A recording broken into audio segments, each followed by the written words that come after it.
Gente, boa noite. Muito obrigado pela presença. Meu nome é Afonso Borges, eu faço o projeto Sempre um Papo já há 33 anos aqui em Belo Horizonte, há 12 em São Paulo, e há 8 anos o Festival Literário de Araxá, o FLI Araxá, que vai acontecer agora de 19 a 23 de junho, tendo como patrono Machado de Assis, que faz aniversário de 180 anos em dia 28 de junho, e o escritor português, e quem? 21 de junho, desculpe, 21 de junho, sexta-feira. Não tem 180 anos, não está aparecendo, não. E o escritor português Walter Hugo Mães será o autor homenageado. Faço propaganda porque, além das homenagens ao Walter Hugo e ao Machado, mais de 100 atrações entre escritores, leituras, debates e tudo. Apareçam por lá, vai ser legal.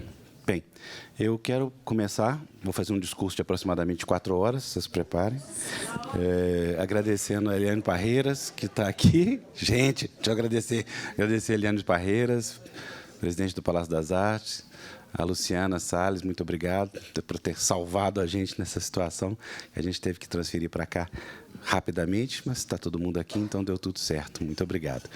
O projeto Sempre um Papo acontece já há tanto tempo, graças ao patrocínio do Itaú e da CEMIG, via Lei Federal de Incentivo à Cultura. É por intermédio dessas empresas que têm a sensibilidade de patrocinar, nesses tempos difíceis, eventos culturais. Voltou, né, Lili? Obrigado, viu? Já falei, viu? A cultura brasileira. E eu gosto de falar sempre que é pela Lei Rouanet mesmo, viu, gente? Apesar da maldição que lançaram sobre ela. É por isso que a gente está aqui, através da Lei Rouanet. Muito obrigado. O projeto continua até o final do ano, sempre divulgado através das nossas redes sociais. O site do Sempre um Papo, vocês podem se inscrever lá também, para receber a programação. O nosso YouTube também tem lá cerca de 400 programas de TV gravados ao longo desses 25, 30 anos. Tem lá de Saramago a sei lá quem quiser também aproveitar. São programas de 1 hora e pouco. Eu acho que hoje é o maior acervo de literatura brasileira em vídeo do Brasil. Desde já peço também autorização de imagem para vocês. Esse programa está sendo gravado. Então, quem não quiser aparecer, por favor, avise. E quem quiser aparecer e processa aquele barbudinho da direita ali, ó. Ele é o cara que está fazendo a gravação, processa eu não, entendeu? A gente já até sabe, não tem nem graça essa piada mais, né? Tem que inventar outra. E hoje a gente tem a alegria de trazer aqui para vocês a Ana Helena, que vem falar sobre a biografia do Dom Pedro Casaldáliga. Para mim é uma alegria muito grande fazer o lançamento de uma biografia de uma pessoa que eu admiro e admirei durante toda a minha vida. Então, queria convidar a Ana Helena para vir ao palco, por favor.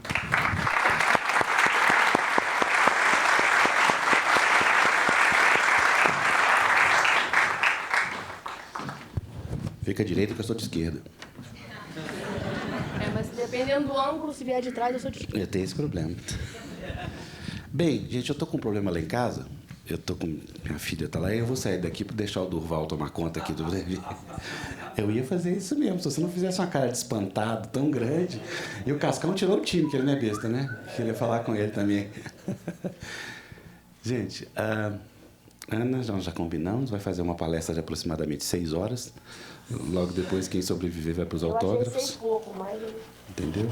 Não, Ana, mas dos eventos que você fez nas outras cidades, tinha tanta gente na mesa que você deve ter falado uns 10 minutos, né? É verdade. Fala a verdade. Aqui eu decidi, apesar de ter muita gente que a gente poderia ter convidado, viu, Duval? Para cá, certamente você estaria convidado, o Cascão também.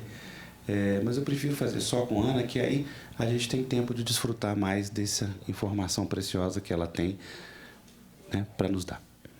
Pronto, acabei.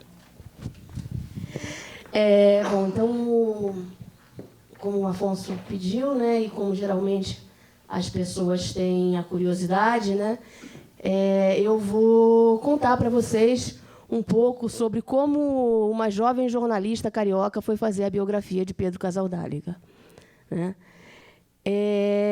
Em 2010, eu fazia colaboração para um site chamado Outras Palavras, que eu não sei se alguém conhece, né? Um site ligado ao Le Monde Diplomatique. e eu fazia um trabalho que era uma série de reportagens sobre a ditadura militar, né? Tinha havido uma decisão do STF de que a lei de anistia seria mantida para os chamados dois lados, né? Os torturadores permaneceriam impunes. E eu queria entender por que os torturadores permaneceriam impunes, se, no meu caso específico, eu tenho um caso na família que é bem forte, né? É de um tio meu, que não era pessoa envolvida com política, era uma pessoa que, inclusive, já tinha sido atropelado na infância e tinha problema de epilepsia, tinha 40 convulsões ao dia. Esse meu tio, em 1969, ele tinha seus 20 anos, e ele foi preso na porta do cinema, na Praça Sans Penha, no Rio de Janeiro, e foi levado daquela maneira que a ditadura leva, né? Primeiro prende, primeiro tortura, para depois ver quem é, quem não é, né? Meu tio ficou desaparecido 5 dias, sendo torturado, choque elétrico, aquelas coisas. E ele só foi libertado porque a minha avó, a mãe dele, conseguiu, depois de muito custo, né, ela foi lá no famoso doicode da Barão de Mesquita, no Rio de Janeiro, entrou lá dentro, perguntou se ele estava lá, disseram que ele não estava. Mas depois, através de um irmão dela, que era grão-mestre da maçonaria, descobriram que ele estava, que não era a pessoa que estava sendo procurada, tinham se enganado, né? Depois, nas minhas pesquisas, eu fui descobrir que essa pessoa com quem ele foi confundido era o João Carlos Haas, o médico da guerrilha do Araguaia. Como é que eles acharam que o João Carlos Haas, guerrilheiro do Araguaia, estava saindo do cinema na Praça Sans Penha, né, com um corte enorme na cabeça que ele tinha pelo atropelamento na infância, e uma pessoa que não falava coisa com coisa de política, não sabia nada de política, não sabia o que era o comunismo, não sabia nada. Enfim, a ditadura, acima de tudo, é burra, né? Muito burra. E eu tendo essa história na família desse meu tio, que foi torturado dessa maneira burra, eu não conseguia entender como é que os torturadores nunca foram punidos, né? Porque eles fizeram coisas realmente, né, absurdas enfim, e mesmo as pessoas que eles torturaram e que eram guerrilheiros de fato, né, obviamente, nem por serem guerrilheiros deveriam ter sido torturados. Então, eu não entendia, eu nunca concordei, né, de maneira nenhuma com prática de tortura, e eu me indignava porque os torturadores não eram punidos. E eu falei para o editor do Outras Palavras que eu ia começar a fazer uma série de entrevistas sobre a ditadura, sobre a lei de anistia, para entender isso. Comecei a fazer essa série de entrevistas. A primeira pessoa que eu entrevistei foi um jurista, porque eu queria entender, primeiramente, a lei, né? Esse jurista foi o doutor Hélio Bicudo, que, na época que eu entrevistei, que foi 2010, era uma sumidade na área de direitos humanos. Infelizmente, depois ele desandou, né? Infelizmente, eu estive na casa dele, fui muito bem recebida, mas que Deus o tenha, ele, infelizmente, desandou. Mas ele mesmo tendo desandado, para mim, ele foi um abre-alas, porque o fato de eu ter entrevistado o doutor Hélio Bicudo, dele ter me recebido, uma jovem, na época, totalmente desconhecida, me abriu portas para dizer para as outras pessoas, olha, já entrevistei o Hélio Bicudo. Aí a pessoa dizia, já entrevistou o Hélio Bicudo, então vou te dar entrevista. Então, eu fui entrevistando bastante pessoas. Na minha faculdade, eu sou formada em jornalismo, na Faixa, no Rio de Janeiro, faculdade Hélio Alonso. Inclusive, o Hélio Alonso, o fundador da faculdade, é uma pessoa que também tem uma história de luta contra a ditadura. Na década de 80, ele colocou lá para ser professor na faculdade pessoas que eram perseguidas políticas e, por serem perseguidas políticas, não conseguiam emprego em outros lugares. Então, eu tive, por conta disso, por conta dessa atitude do Hélio Alonso na década de 80, eu tive professores que eram pessoas como Cid Benjamin, ex-guerrilheiro e jornalista premiado, que foi meu professor. Eu tive outros professores, como o professor Ivan Proença, que foi militar, militar que lutou contra o golpe. Né? Então, eu tive esses professores na faculdade e eu estava fazendo esse trabalho, eu tinha acesso a essas pessoas, comecei a entrevistar essas pessoas. E a série de entrevistas começou a crescer muito. Eu tinha entrevistado juristas, tinha entrevistado guerrilheiros, tinha entrevistado militar. E eu queria entrevistar alguém da Igreja Católica. Né? E lá no Rio de Janeiro, vocês, provavelmente alguns de vocês conhecem, a história de Dom Valdir Calheiros, em Volta Redonda. Né? Então, algumas pessoas, sabendo que eu estava fazendo esse trabalho da ditadura, me indicaram entrevistar Dom Valdir. Fui à Volta Redonda, isso foi em 2011, e eu me lembro, como se fosse hoje, Dom Valdir, em determinado momento da entrevista, chegou para mim e falou, naquela época da ditadura, me mandaram uns presos políticos vindos lá da prelazia de São Félix do Araguaia. Dom Valdir falou aquele lá muito longo. E eu, uma jovem jornalista, tinha meus 20 e poucos anos, no Rio de Janeiro, lá da prelazia de São Félix do Araguaia, era um negócio muito longe. Né? E aí passou o tempo. Essa foi a primeira vez que eu ouvi falar o nome Pedro Casaldáliga. Foi da boca de Dom Valdir Calheiros. Né? Passou um tempo e eu liguei para a Arquidiocese de São Paulo, porque eu estava fazendo um trabalho sobre a ditadura e queria entrevistar Dom Paulo Evaristo Arnes. Só que me disseram que Dom Paulo já não estava bem de saúde, já estava com memória muito ruim, não estava mais recebendo a imprensa. E aí a pessoa que me atendeu na Arquidiocese de São Paulo, isso no final de 2011, mais ou menos, falou, olha, se você está fazendo um trabalho sobre a ditadura e você quer alguém da Igreja Católica, você corra atrás de Dom Pedro Casaldáliga. Eu falei, poxa, mas Dom Pedro Casaldáliga mora lá? Né? Aí ele falou, não, mas vale a pena, você vai realmente ver que era a pessoa que você tinha que entrevistar. Aí me incentivou, Padre Cido, Padre Aparecido, da Arquidiocese de São Paulo, me incentivou muito a procurar Dom Pedro. E aí eu cheguei em casa, nunca me esqueço também, meu pai é uma pessoa que gosta muito de trabalhar com turismo, tem uma van, trabalha com turismo, e gosta muito de viajar. Eu falei para ele, pai, eu quero ir para São Félix do Araguaia. Aí ele falou, onde é isso? Né? Aí eu abri a mesa lá, nunca me esqueço, tirei tudo em cima da mesa, coloquei o mapa em cima da mesa, São Félix do Araguaia. Achei lá no mapa, né? E fui. Coloquei mochila nas costas e fui para São Félix do Araguaia. Isso foi setembro de 2012. Antes de entrevistar Dom Pedro, onde eu passei? Em Dom Tomás. Né? Porque se eu ia entrevistar Dom Pedro, e se eu ia passar por Goiânia mesmo, né? Vou passar, lógico, me indicaram. Isso tudo me botaram no meu ouvido, né? Claro, eu não descobri isso sozinha. Você vai lá entrevistar Dom Pedro Casaldáliga, entrevista Dom Tomás também. Passei em Goiânia, entrevistei Dom Tomás Balduino, isso sobre a questão específica da ditadura, né? Que era o trabalho que eu estava fazendo. Depois eu fui para São Félix do Araguaia e entrevistei Dom Pedro Casaldáliga. Essa entrevista com Dom Pedro Casaldáliga foi em setembro de 2012. No final da entrevista, Pedro falou uma coisa para mim, que inclusive escreveram muito bonito aí no tecido, me deram de presente, que ele falou, nunca se esqueça das causas da vida. Me puxou assim, botou a mão no meu ombro, nunca se esqueça das causas da vida. E eu saí de lá com isso na cabeça, né? Eu me lembro de estar passando de ônibus de noite do lado da casa dele, voltando da rodoviária, já indo embora de lá.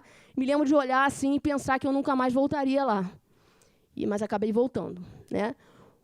Foi lançado um livro com as entrevistas sobre a ditadura militar, né?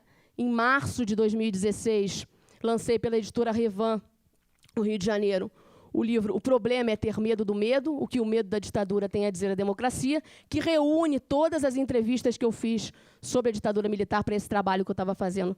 Por outras palavras, são 26 entrevistas no total, entrevistei artistas também, gente de todo tipo. Esse título do livro, O Problema é Ter Medo do Medo, É uma frase de Pedro, é uma frase que, inclusive, ele fala com frequência, que falou para mim no dia da entrevista, né? Eu perguntei para ele, Pedro, dizem, poxa, que o senhor foi muito perseguido. O senhor não teve medo? Claro que tive. Claro que tive. A resposta direta dele. O medo é natural ao ser humano. O problema não é ter medo. O problema é ter medo do medo. E quando ele me falou aquilo, eu falei que se eu fizesse um livro sobre a ditadura, eu iria colocar o título de O Problema é Ter Medo do Medo. E, de fato, coloquei. Esse livro saiu em março de 2016. Só que, antes desse livro sair, apaixonada pela história de Dom Pedro, encantada, a casa dele é uma casa que você entra e é um santuário, como acabou de dizer aqui, é luz, é mais luz do que tem aqui. Essa luz aqui não é nada perto da casa do Pedro, né? Então, apaixonada pela história dele, já com vontade, que eu tinha muita vontade de unir o jornalismo com a literatura, de trabalhar nessa fronteira do jornalismo com a literatura. Além de ser formada em jornalismo, eu fiz faculdade de letras na UFRJ, né? Embora eu não tenha chegado a me formar na UFRJ, mas eu fiz quase todas as cadeiras de letras da UFRJ, de literatura, né? E eu sempre gostei de escrever. Minha paixão sempre foi realmente a escrita, e quando eu fui para o jornalismo, eu fui para o jornalismo escrito, né? E eu já tinha a ideia de tentar me incursionar aí na carreira de biógrafa, né? E com essa ideia de incursionar na carreira de biógrafa, eu vi em Pedro um personagem fantástico. Eu vi em Pedro a oportunidade da minha vida de pegar um grande desafio ali, porque de todos os entrevistados do livro da ditadura, dos 26, Pedro era o mais desafiador, né? Não só por ser o único estrangeiro deles, né, que tantas vezes o Brasil tentou expulsá-lo e não conseguiu, e ele acabou que ele nunca mais voltou à Espanha. Não só por isso, não só pela questão geográfica, pela questão do lar, pela distância tão grande, mas era o mais desafiador porque, como diz o Pedro Tierra, uma das coisas que o Pedro Tierra me disse na entrevista que me deu, Pedro é um resumo das glórias e dramas humanos. Tudo o que diz respeito a direitos humanos, Pedro se meteu na vida, né? Por isso, todas as cercas, né? Porque ele lutou realmente contra todas as cercas. Então, eu vi ali um grande desafio e resolvi encarar esse desafio. E fui, em 2016, a São Félix do Araguaia para levar para ele o livro da ditadura e para dizer para ele que, no auge da minha ousadia, do meu atrevimento, eu iria fazer uma biografia dele. E ele falou, não, você não vai fazer uma biografia, você vai fazer uma causografia. Eu falei, tá bom, eu vou fazer uma causografia. Então, por isso, eu botei o subtítulo A Vida e as Causas de Pedro Casaldáliga, né? Enfim, eu tenho uma citação que eu cito na introdução do livro, que é importante de colocar, né? Que é uma coisa que o Silvio Tendler me disse e que foi um grande impulsionador para eu fazer esse trabalho de biografias, né? Que eu entrevistei o Silvio para o livro da ditadura. O Silvio Tendler é cineasta, documentarista, vocês devem conhecer. E Silvio me disse, a revolução não persiste se não houver quem a conte. A revolução não persiste se não houver contadores. E aí eu falei para ele também naquele momento, então eu vou contar a história de quem fez a revolução. Eu vou dar a minha contribuição para o mundo contando a história de quem fez a revolução. E aí, então, eu resolvi contar a história de Dom Pedro Casaldáliga. É isso.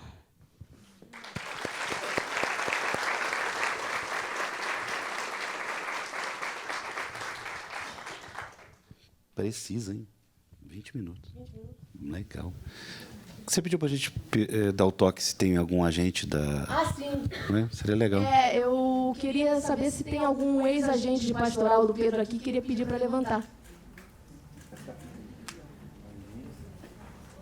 Cascão, como é que você chama?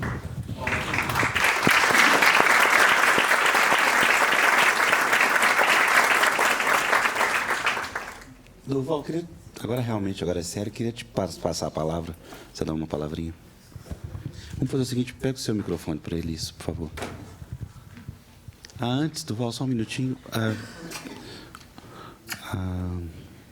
A Liane Parreira está pedindo para avisar, gente, agora no amanhã, a Orquestra Sinfônica em concerto com 2 compositores, o Sinfonia número 3 de Brahms e a 3 de Sibelius, tá? Com o regente convidado, Alex Soriano. Amanhã, 20h30, entrada 20, inteira R$10, aqui no Palácio das Artes, tá? Vamos valorizar a nossa orquestra, que é importante. Boa noite. Quando a Helena me procurou, né, com esse desafio, fazendo entrevista, como procurou outros amigos do Pedro, amigos da Prelazia, aqui em Belo Horizonte, realmente eu fiquei muito entusiasmado, né? Tão entusiasmado que eu liguei há um mês atrás para o Afonso, falando assim, Afonso, temos que lançar a biografia de Dom Pedro. Ele já estava com o planejamento todo cheio, né? Você falou, mas deixa eu ver se eu arrumo aqui. E acho que em 5 minutos, né, arrumei uma data, né? E logo depois o local também ele arrumou na mesma hora. Então eu acho que as causas que o Pedro defende apaixonam todos nós, né? Mobilizou a Helena, me mobilizou o Afonso. E depois da entrevista, que você estava com sua mãe, né? Maria do Céu, né? Maria do Céu, a mãe veio junto na entrevista lá na Assembleia. Ela pediu assim, que a gente resumisse Pedro em uma palavra só, né? E eu falei, sensibilidade. A gente que convive há 40 anos com Pedro Casaldáliga, ele cuida dessas grandes coisas. Eu disse para ela que é reconhecido o maior poeta de língua catalana. Eu já estive lá 2 vezes na Catalunha, em atividade da Prelazia de São Félix, e naquelas charlas de um grupo de apoio, de solidariedade ao Pedro, e também uma vez para receber um prêmio, né? O Pedro, então, é esse grande, o maior poeta catalão vivo hoje, é assim que é visto na Catalunha. Pedro é o bispo de toda a igreja que tem fome e sede de justiça em São Félix, no Brasil, no mundo inteiro. Pedro é um grande escritor, né? Os livros dele apaixonam quem lê, mesmo os que não são de poesia. E Pedro tem essa grande causa, mas eu dizia o seguinte, ele não esquece das pequenas coisas. Ele nunca esquece que meu filho mais velho tem o nome de Pedro, que está aqui, por causa dele. Ele nunca esquece de perguntar sobre a família, nunca esquece de perguntar sobre a saúde, né? A Maria Júlia, outra filha minha que morou um período lá na Prelazia de São Félix, ele sempre pergunta, né? E para mim eu tive uma alegria grande há uns 5, 6 anos atrás, quando eu fui procurado por um grupo de juízes e desembargadores de Minas Gerais que falaram que queriam conhecer o Pedro, era o sonho deles. Eu não sei se já chegou aqui, alguns até viriam. O Manuel, chegou ainda não, né, Manuel? E aí eles falaram o seguinte, e ficaram admirados que quando nós chegamos em São Félix, né, o avião furou o pneu no aeroporto, quase que todo mundo chegou primeiro na casa do pai do que o Pedro, né? Pedro, eles ávido, querendo grandes questões, conhecer, todo mundo assim admirado, né? Como um namorado diante da namorada que perde um pouco as palavras, né?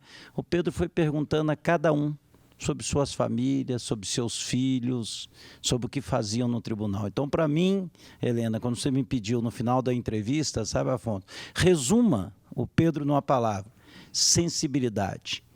Mesmo com toda a dureza da vida, ele nunca perdeu a ternura e nunca perdeu ainda, né? Em dezembro, a minha menina esteve com ele, lá em São Félix, e falou que sentia que os olhos do Pedro brilhavam quando ela se aproximava, né? Apesar de não conseguir falar, dando a impressão, mas os olhos vivos, brilhando, em alguns momentos até com lágrima, mostrava que esse grande homem carrega o coração nos olhos, carrega o coração nas pernas, onde ele caminha, e carrega o coração nas suas causas.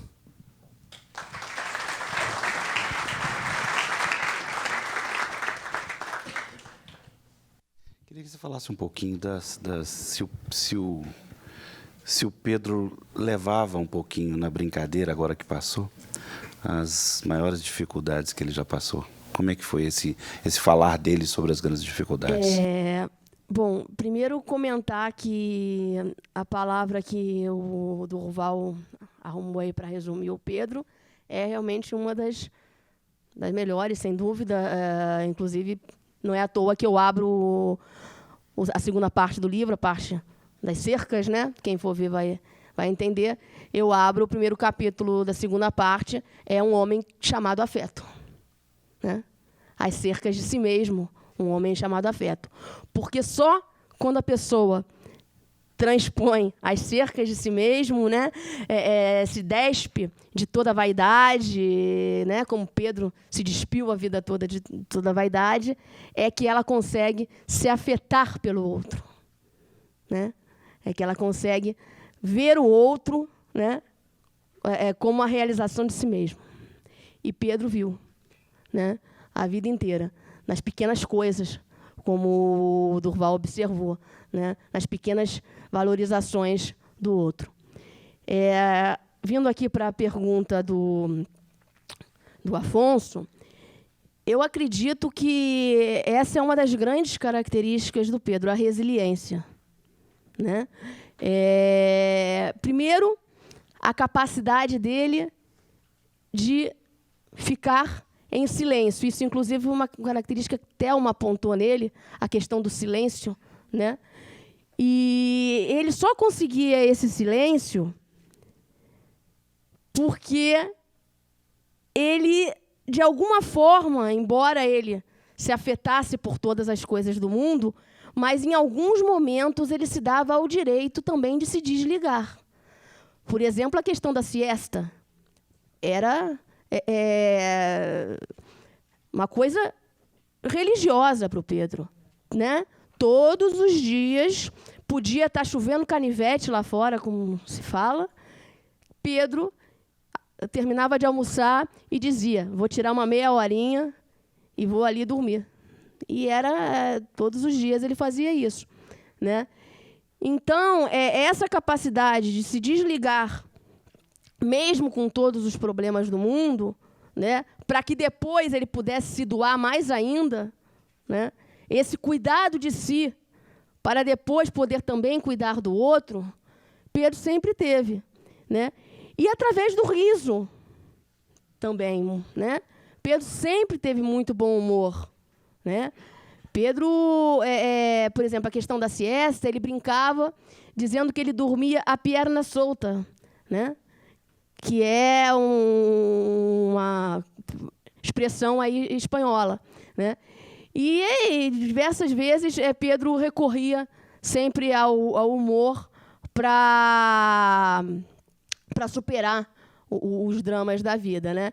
Uma coisa que muito me marcou e que eu conto no livro é quando o padre Gentel morreu. Padre Gentel, padre que trabalhou lá no início da prelazia, quando Pedro chegou, o padre Gentel já estava lá, e o padre Gentel teve que ser, né, expulso do Brasil para voltar para a França, né, onde ele nasceu, porque ditadura militar, AI-5, foi perseguido tremendamente, né? O padre Gentel acabou morrendo na França, e quando Pedro recebeu a notícia, o que Pedro fez? Pedro foi fazer um poema. Com aquela notícia trágica de que o grande amigo dele tinha morrido no exílio, ele foi fazer um poema. Então, Pedro sempre teve essa capacidade de transformar as tragédias da vida em poesia, em humor, né? E isso foi, com certeza, o que lhe salvou em muitos momentos. Pergunta, gente. Vamos aproveitar a Ana que está aqui.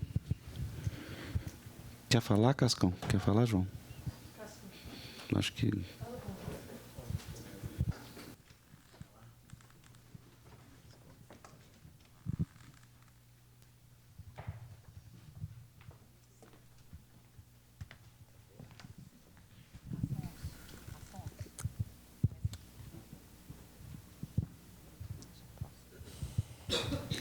Lula livre, Marielle vive.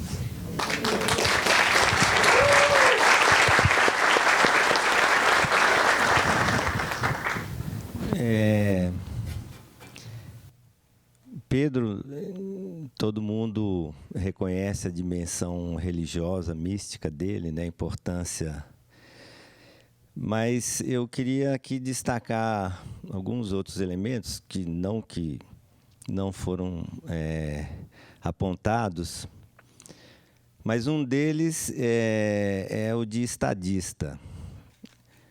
Pedro tinha, a gente fala tinha, porque o nobre companheiro hoje está numa situação de saúde muito crítica, não é?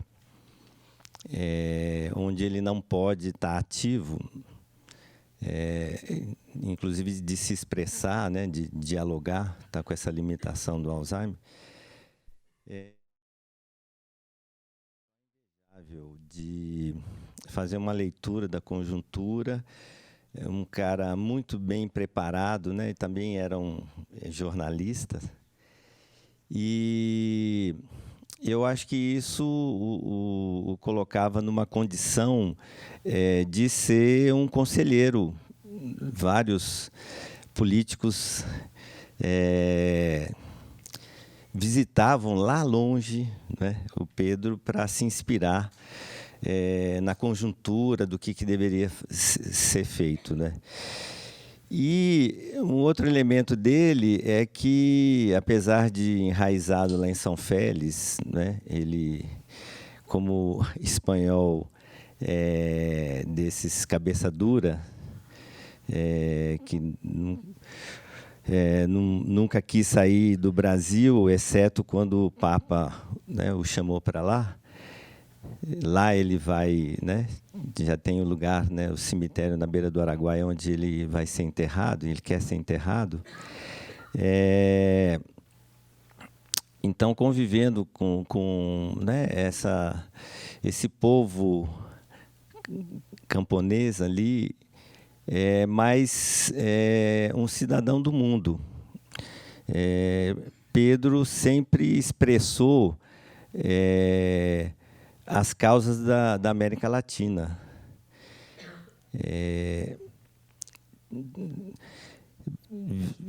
Teve envolvido, né, com várias lideranças religiosas e políticas, né, da nossa América Latina toda.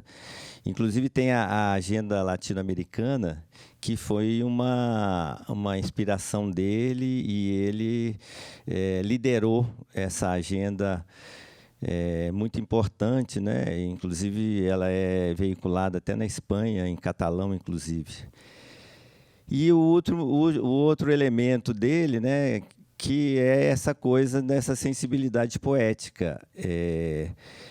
Eu colocaria o Pedro no status, né, de poetas engajados com as causas humanas, libertárias, como Pablo Neruda, Ho Chi Minh, Agostinho Neto, assim, líderes de um povo, de um país que conseguem, através da poesia, expressar, né, a nossa utopia libertária. Os poemas do Pedro são assim arrasadores, eles arrasam quarteirão. E entendendo, né, intuindo que poderia ser chamado aqui, eu termino aqui lendo. A Ana falou das cercas, né? E ele escreveu, isso é um trecho, né, de um poema maravilhoso, que inclusive o MST, né, utiliza muito. Malditas sejam todas as cercas, malditas todas as propriedades privadas que nos privam de viver e de amar. Malditas sejam todas as leis amanhadas por umas poucas mãos para ampararem cercas e bois e fazerem da terra escrava e escravos os homens. Pedro Casaldáliga, poeta do Araguaia. Obrigado.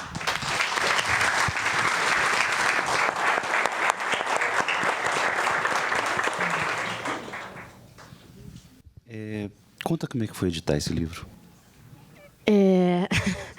Então, editar esse livro eu foi... Conto como é que ele veio para São Paulo. Para Belo Horizonte. Para né? Belo Horizonte.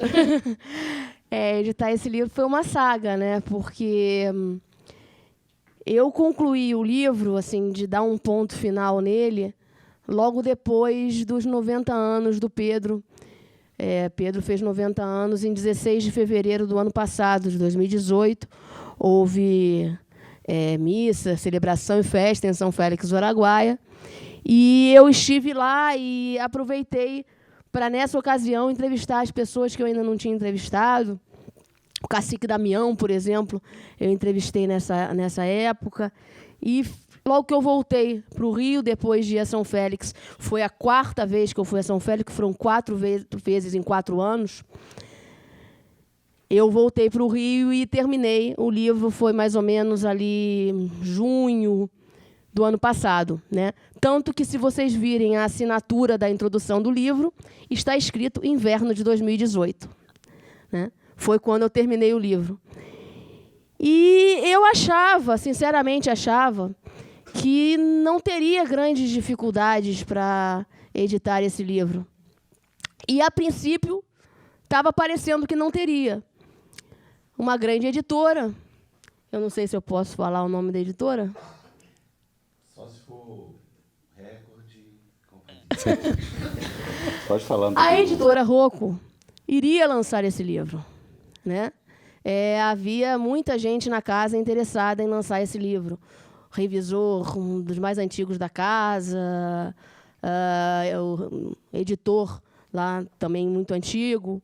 Todo mundo queria lançar. O Frei Beto, que é um escritor antigo na editora Rocco, escreveu um parecer favorável para que o livro fosse lançado. Estava tudo encaminhado para que o livro fosse lançado. Infelizmente, havia Bolsonaro no meio do caminho. Infelizmente, quando o livro chegou na mesa do Paulo Rocco, ele, apesar de tudo, todo mundo queria lançar o livro, já estava 2 meses esperando a resposta dele. E aí ele, o filho é a pessoa que está, inclusive, atualmente ditando os rumos da editora, e é um bolsonarista declarado, falou que o filho, que foi a pessoa que teve a reunião lá com esse pessoal que queria lançar dentro da editora, falou: olha, não vamos lançar, não. Esse livro vai trazer problemas políticos para a gente. Na cara dura. Entendeu? Nós precisamos pedir incentivos fiscais ao governo. O Bolsonaro tinha acabado de ser eleito, né? E aí nós vamos precisar pedir ajuda aí para o governo, e para a gente pedir ajuda para o governo, esse livro vai atrapalhar. Entendeu? E aí o livro não foi lançado pela Rocco. E eu fiquei tão... Eu poderia usar tão pé da vida, né? Fiquei tão frustrada da vida, porque foram 2 meses que eu fiquei esperando a resposta para chegar uma resposta dessa. E aí eu resolvi fazer um financiamento coletivo, que, inclusive, tem muitas pessoas aqui que participaram desse financiamento. Quero agradecê-las, porque senão esse livro não teria saído. Fiz um financiamento coletivo de venda antecipada, né? Cada pessoa que colaborou já foi comprando o livro antecipadamente. E aí contratei, literalmente, uma editora, com o dinheiro que eu arrecadei no financiamento coletivo. Contratei uma editora pequena, lá do Rio de Janeiro, que é a Editora Grama, que acabou sendo a editora do livro, e que lançou o livro, quer dizer, editou a edição. Eu considero que está uma edição bonita, vocês podem avaliar, mas, enfim, a capa bonita, competente, o design da editora, e a produção gráfica interna, né, o projeto gráfico Tá bonito, também com umas fotos que eles permitiram que, além do caderno de fotos com papel especial, tem as fotos ao longo do livro, né? Alguns dos capítulos são abertos por fotos e tal. Ficou bonito. Mas eles não têm o poder de fogo para fazer a distribuição a nível nacional. Eles não têm poder de fogo para fazer divulgação. E eu é que estou levando isso nas costas, né? Como o Afonso comentou ali no camarim, que eu estava sendo uma escritora que estou carregando o livro nas costas. E estou carregando mesmo porque esse livro tem que ser carregado. Esse livro, nós estamos num momento político, numa conjuntura que todo mundo até me pergunta, tem gente que me pergunta, poxa, mas você programou isso, você queria lançar esse livro agora, antes da conjuntura, porque é perfeito, as pessoas falam, né? Eu falei, não programei não, né? Imagina, por mim eu não queria o Bolsonaro lá não, eu preferia tá fazendo isso numa conjuntura completamente diferente. Mas com o Bolsonaro lá, esses eventos de lançamento do livro, como nós estamos fazendo aqui, têm virado atos políticos, né? Todos os lançamentos que eu tenho feito, desde São Félix do Araguaia, a primeira coisa que eu fiz quando o livro saiu da gráfica, foi dia 15 de abril, foi ir para São Félix do Araguaia e levar o livro para o Pedro, né? E aí teve lançamento lá no domingo de Páscoa, na Catedral de São Félix do Araguaia. Depois teve lançamento em Goiânia, depois já teve lançamento no Rio, São Paulo, Campinas. Todos os lançamentos têm sido atos políticos, né? As pessoas têm se mostrado sedentas por participar de um movimento, vamos dizer assim, que vai completamente na contracorrente de tudo isso que nós estamos vivendo, né? Pedro Casaldáliga é a antítese desse governo, né? Pedro Casaldáliga é o contrário de tudo que está aí, né? Então, nós vivemos um país hoje desesperançado. Pedro Casaldáliga traz esperança. Nós vivemos um país distópico. Pedro Casaldáliga traz utopia, né? E então fazer esse lançamento nesse momento acabou sendo tendo assim um gosto muito diferente e eu tenho, para mim tem sido muito gratificante, mas foi difícil, Afonso, foi fácil não. Eu queria só agradecer a presença. Você caiu do avião também? Não, né, Nelson? Você estava no avião que caiu, não, né? Ou se ele tivesse, não estava. Nelson, estava. Estava? Gente, nós temos quase que isso aqui vira mesa branca, cruz creta. Agradecer a sua presença, viu, presidente do Tribunal de Justiça, Nelson Messias de Moraes. Muito obrigado pela presença. Viu? Mas eu acho que esse momento, acho que não existiria melhor momento para lançar esse livro, porque é nessa circunstância difícil, né? Eu comecei sempre um papo em 86, você imagina, né? Manelzinho está ali para cadê o Manelzinho?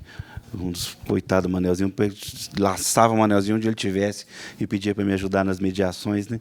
Que a ânsia das pessoas de falarem logo depois da anistia, aquela coisa véspera, logo depois do final da ditadura, era imensa. Então, a gente colocava 5, 6 pessoas na mesa. E aí, é claro que terminava ou na porrada ou 3 horas da manhã. Entendeu? Aí eu decidi optar pelo meu fígado. Então, por isso que o Sempre um Papo veio para auditórios, para teatro, que está aqui há tantos e tantos anos. Então, assim, nenhum momento melhor do que esse, que a gente precisa de referências, né? Dom Pedro está, talvez, voltando à cena através do seu livro, e vai voltar à cena, porque o livro contém essa substância de trazer de novo, de sempre relembrar e trazer as coisas. Boa noite, como é que você chama? Adriana. Agradecer a oportunidade e só queria dizer, Ana, que não é carregar, porque isso aqui é muito leve para a gente levar junto com a gente. O trabalho que você fez é um resumo não, né? Mas é uma síntese dessa história, é uma semente que está lançada e precisa de ser divulgada, e nós vamos contribuindo, e acho que cada um de nós que saímos daqui e que já sabe, né? Ao invés da gente fortalecer o que está lá, nesse momento que a gente está vivendo, é momento da gente fortalecer o que tem de melhor, porque quanto mais a gente falar daquilo que a gente gosta, do sonho, da esperança, da utopia, resgatar isso, a gente vai resgatar essa autoestima e essa força pessoal de cada um. Então, esse livro ele é um potencial até, talvez, chegar mais perto do povo mesmo, das comunidades, das paróquias, dos lugares onde é Pedro, porque o livro, a forma que ele está, é simples como ele. Então, assim, essa história para dizer que a transformação, a revolução não é grandes coisas, são das pequenas coisas. Então, parabéns pela sua ousadia, pela coragem e por estar acreditando sem, mesmo com todas as pressões, né? Mas o sonho rompe essas cercas.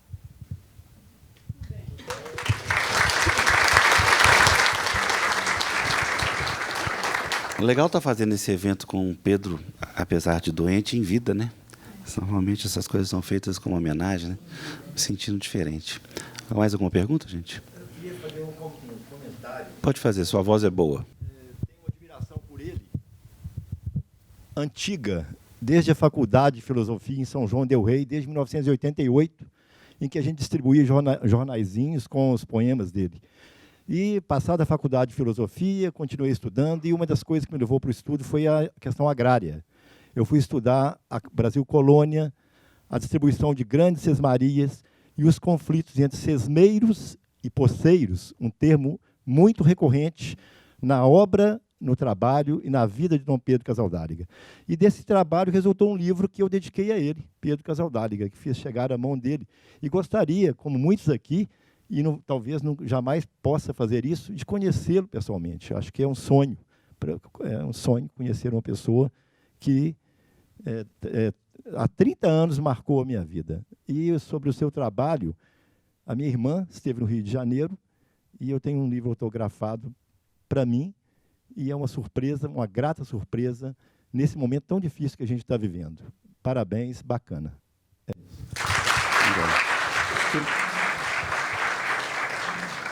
Boa noite. Eu conheci o Pedro em 79, não é? Estava aqui na Faculdade de Filosofia em Belo Horizonte e nós, os agostinianos, moramos aqui no Barreiro. Nós moramos com o Pedro desde essa data, 79, na casa dele. E eu trabalhei com o Pedro de 84 a 92, morando na mesma casa, todos os dias, todas as horas, nos momentos bons e muitas vezes difíceis, né, de atravessar. Eu conheci o Pedro em duas grandes ocasiões. Essa primeira, de 8 anos, o Pedro estava a 1000 por hora, não é? Foi o tempo que ele foi na América Central, foi, né, que fez todo esse... E todo o trabalho que a gente levava na região junto com ele, não é? E depois, graças ao Pedro também, fui bastante solidário, trabalhei na Bolívia, trabalhei em Cuba, não é? E quando eu estava em Cuba, em 2011, o Pedro pediu que voltasse à prelazia de São Félix. Já estava bastante limitado com o Parkinson, mas ainda muito atuante. O Paulo Gabriel, que você conheceu, né, que é meu companheiro, ele tinha que voltar da prelazia de São Félix, estava junto com o Pedro, então ele pediu ao Paulo se podia me pedir que voltasse para ajudá-lo. Ajudá-lo naquilo que ele queria alguém que sentasse com ele, respondesse seus e-mails. Ele já não mais digitava, por causa do Parkinson. E, no fundo, ele dizia assim, eu quero alguém que também entenda o que eu fui, o que eu sou, para que possa manter mais ou menos a minha correspondência junto comigo e tal. E voltei, então, na prelazia de São Félix. E aí, sim... aquele que foi os meus pés, os meus olhos, as minhas mãos, ele me falou assim, a partir de hoje, você é meu olho, meu pé, minha mão, não é?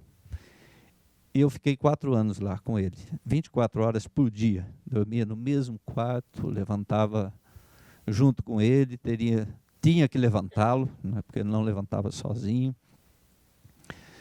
E nesses 4 anos... Nos primeiros tempos eu aprendi o que é uma pessoa ser coerente, austera. E nesses últimos 4 anos que eu fiquei lá, até janeiro de 2015, eu aprendi o que é uma pessoa realmente com todas as limitações da vida, nunca ouvi uma palavra de reclamação. Nunca. Nenhuma. Absolutamente. Sempre brincalhão, mesmo às vezes sem falar. Ele era muito sarcástico, mas assim, o humor dele era um humor fino, não era um humor assim. Às vezes a gente estava sentado, ele dizia uma frase, depois de 3 minutos é que você caía na conta que ele estava, né? Então ele era muito perspicaz nesse sentido. Então eu tenho essa grata lembrança, memória, né? E acho que ele hoje está muito, muito debilitado, né? Não sei se chega ao final do ano, né? Ele está bastante assim debilitado pelo Parkinson, na questão da saúde, mas ele continua sendo inspirador, como foi lá em 79, que me levou, puxou para o Araguaia, não é? Depois eu voltei. Ele foi meu bispo ordenante, ele me ordenou em 84, mas ele falou assim, tem uma condição, eu te ordeno, mas você tem que vir trabalhar na prelazia. Falei, tá bom. Ele me ordenou 15 de dezembro de 84, 4 de janeiro de 85, eu estava trabalhando na prelazia de São Félix. Então, acho que ele continua sendo inspirador, né, como nos falou a Ana Helena aí. Ele continua movendo as grandes causas que ele tinha. Pedro foi sempre um apaixonado pela humanidade, não é? As grandes causas dele são as nossas grandes causas. E nesse momento a gente precisa de grandes causas, porque pequenas a gente tem todo dia, não é? Obrigado.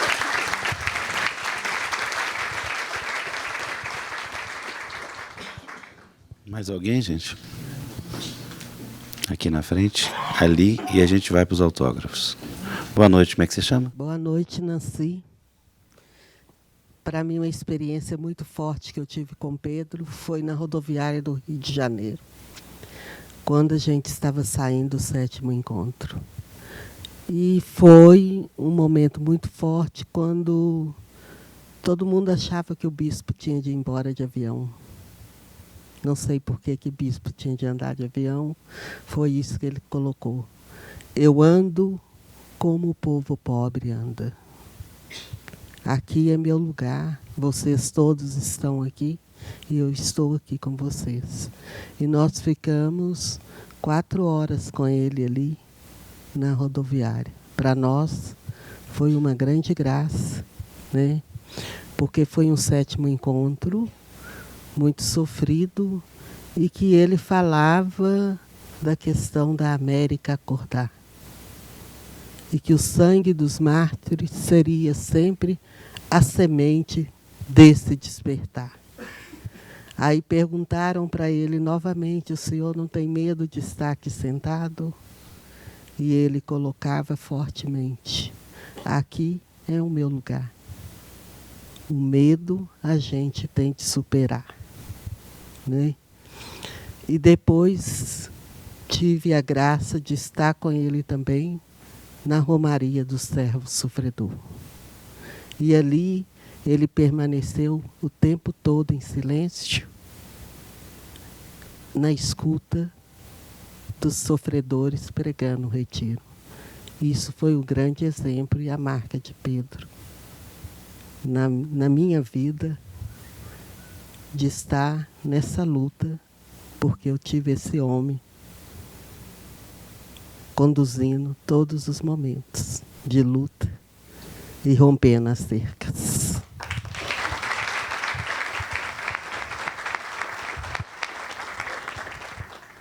Cabe a Vossa Excelência fazer a última pergunta, antes dos autógrafos. Como é que você chama? Gabriel Casaldáliga. É uma honra para mim carregar esse sobrenome e, ao mesmo tempo, uma responsabilidade imensa. Eu queria te agradecer, primeiramente, porque... Um jovem carregar esse sobrenome. Porque eu falo sobre isso no final do livro, sobre as pessoas que carregam o sobrenome dele e são jovens e tem que levar a semente mesmo.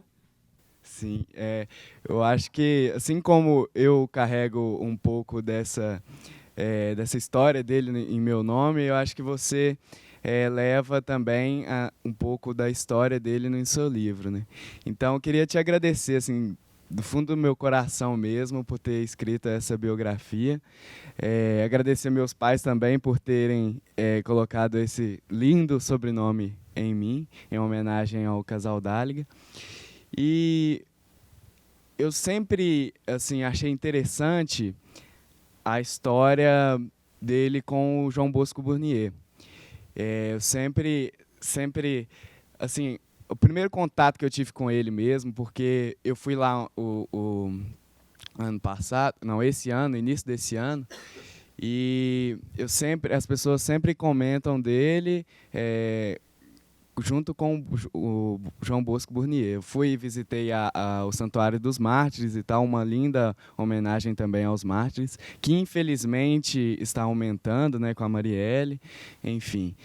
Eu queria que você meio que desse um spoiler dessa... Provavelmente você já conta aí no seu livro dessa história com o João Bosco.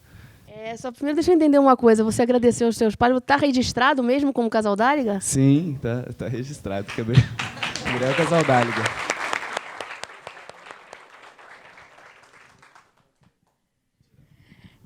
João Bosco Burnier, né? João Bosco Burnier é talvez a pessoa e a história que Pedro viveu seja realmente uma das mais significativas da vida dele, né? Primeiro, até como em termos da dimensão do nome de Pedro Casal Dáliga, né? Depois do que aconteceu com João Bosco Burnier, que foi em 1976, com certeza a figura do Pedro ganhou uma dimensão que, embora ele já lançasse cartas pastorais importantes e que tinham repercussão, mas a história do João Bosco com certeza deu uma dimensão maior ainda à figura do Pedro. Bom, o que aconteceu? Vamos resumir a história do João Bosco Burnier. O João Bosco Burnier, ele era um padre que foi a Ribeirão Cascalheira. Ribeirão Cascalheira é uma cidade que pertence à prelazia de São Félix do Araguaia, embora seja muito longe, porque lá também as distâncias são todas muito longes, né? 100 quilômetros não é nada lá na região, né? Ribeirão Cascalheira recebeu o padre João Bosco Burnier em 12 de outubro de 1976, que era a festa da padroeira, né? A padroeira do Brasil era também a padroeira de Ribeirão Cascalheira. E houve lá uma festa e o João Bosco Burnier foi lá nesse dia. E era a ditadura né, forte, né? E houve uma situação de mulheres que estavam sendo torturadas na delegacia. Mulheres negras estavam sendo torturadas na delegacia. João Bosco e o Pedro foram à delegacia para ver o que estava acontecendo, enfim, tentar resolver a situação. Chegaram na delegacia. O João Bosco estava vestido com aquela roupa de padre que é o clerc germain, né? Com aquele negócio branco assim, né? E todo preto. E Pedro estava vestido com roupas comuns, assim como está o Afonso, como está todos vocês. E houve uma discussão lá na delegacia, nesse momento em que eles foram tirar satisfação lá por causa das mulheres que estavam sendo torturadas. E no meio dessa discussão, né, o Exir Ramalho Feitosa, né, um militar que estava lá, deu um tiro no padre João Bosco, com certeza achando que era Pedro, né? O padre João Bosco morreu ali na frente de Pedro, no lugar de Pedro. Era para ter sido Pedro. Inclusive, algumas das pessoas que eu entrevistei, uma pessoa chamada Dona Frutuosa, lá de Ribeirão Cascalheira, não sei se alguém a conhece. Dona Frutuosa disse que esteve na delegacia naquele dia e que se lembra claramente do delegado estar dizendo naquele momento: matamos o bispo. Né? Que eles achavam que eles tinham matado o João Bosco. E isso é muito forte na vida de uma pessoa. Não, desculpa. Eles achavam que tinham matado o Pedro Casal Dáliga, mataram o João Bosco.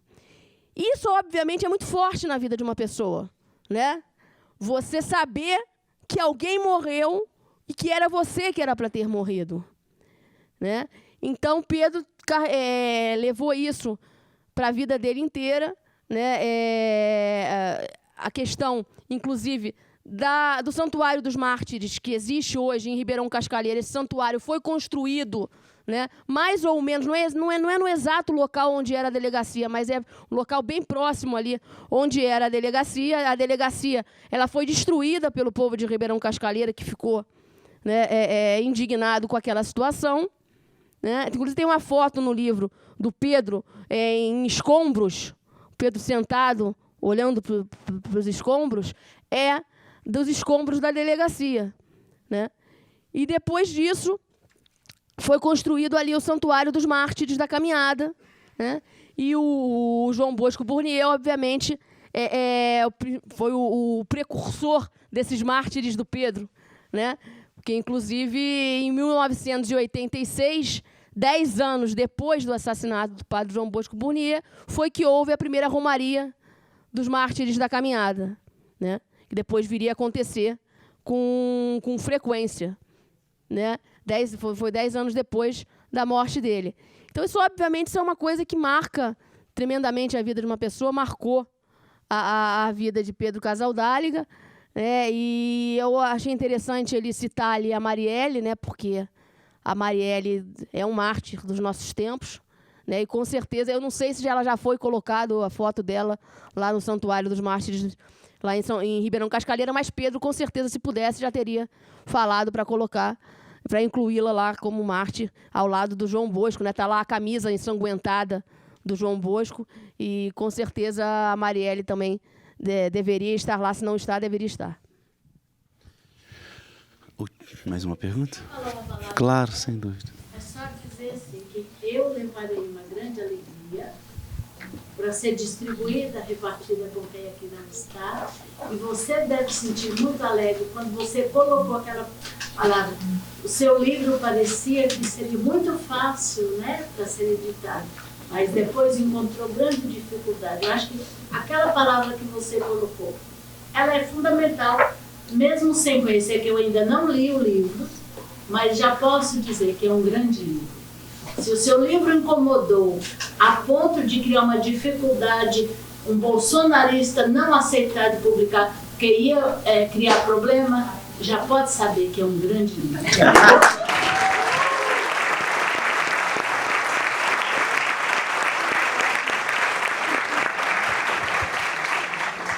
Fala, Cascão. Não, rapidinho aqui.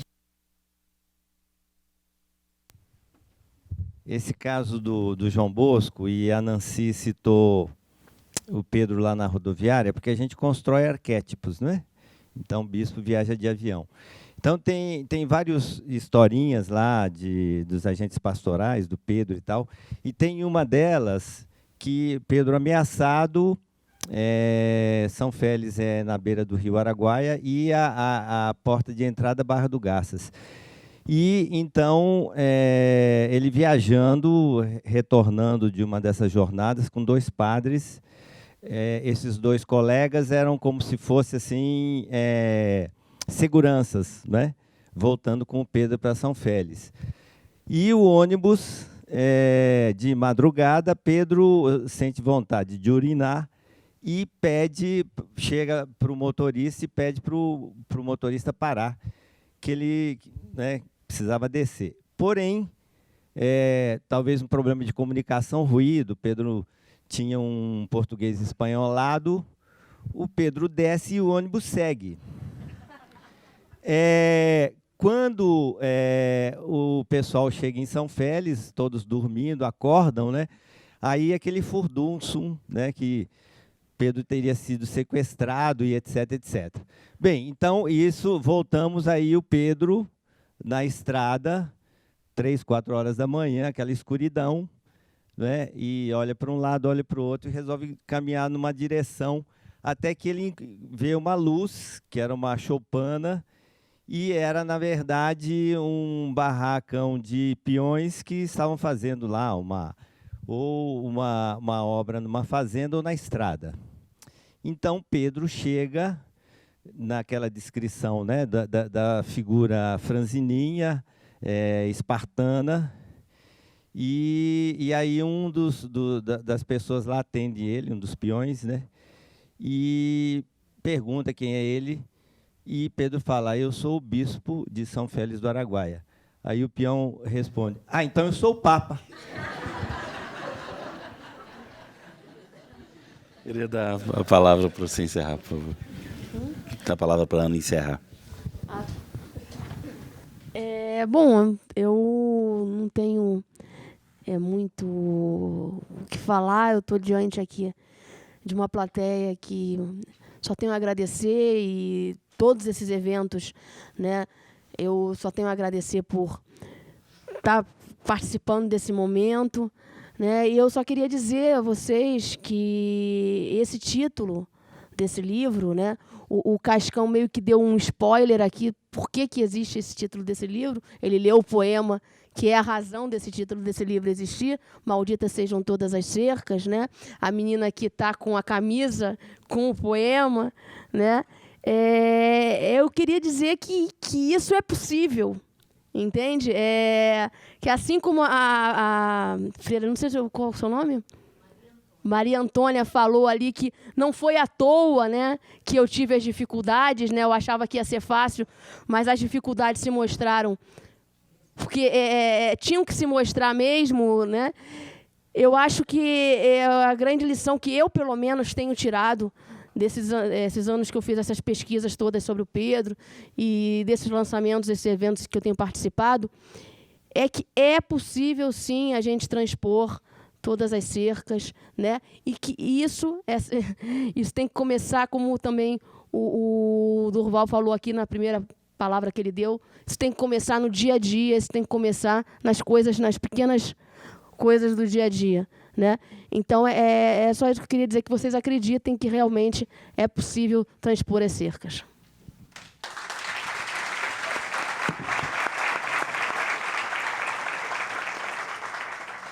Queria agradecer a presença de todos e convidar para os autógrafos. A autora está disponível ali no saguão. Por aqui?